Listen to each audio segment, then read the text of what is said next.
Welcome to another This Week in Coworking Discussion.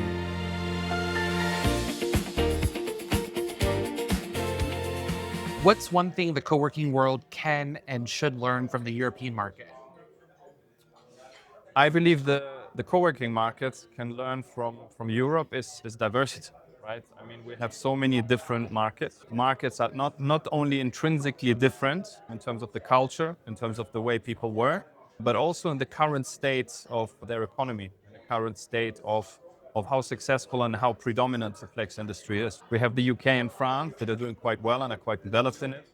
We had a market like Germany that are kind of still growing into it, but still need some room to grow. And then you still have very young markets. So it's all about the flexibility. And if you're a flex provider who is active in multiple markets, I think you have to have an eye on all three or different various stages that they're in.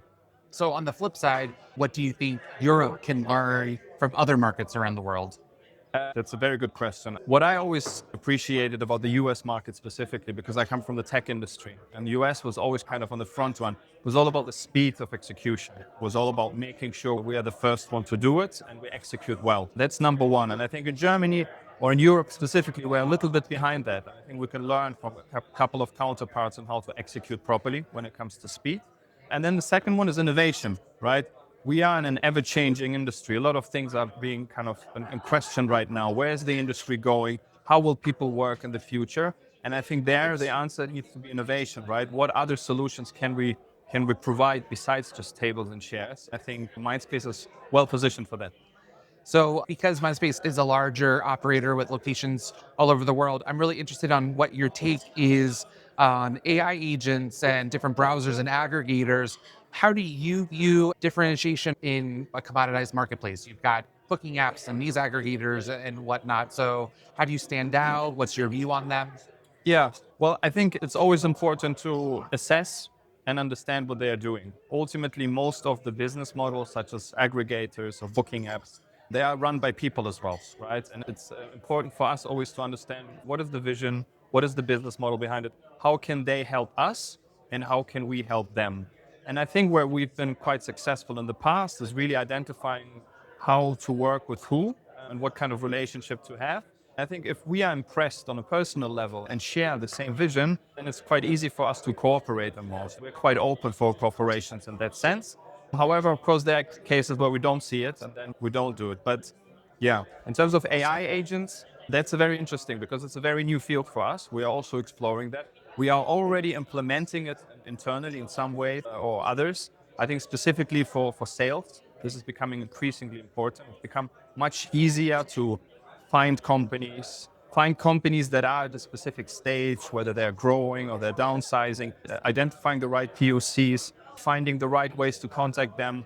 This is much easier than it used to be.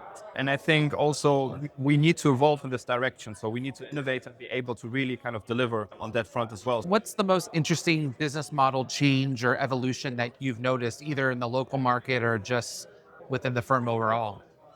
That's a very good question.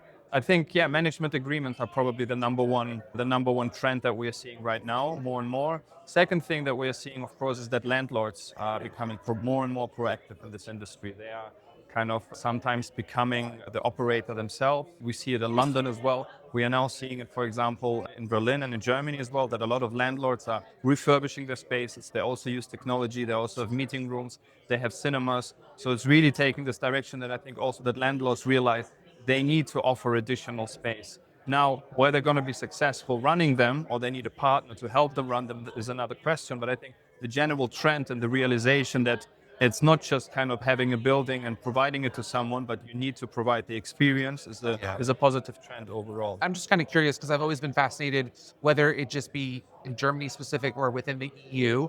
Are there any regulatory challenges or regulatory opportunities that have helped grow the business? Like, is the government helping or hindering the growth of the flex industry?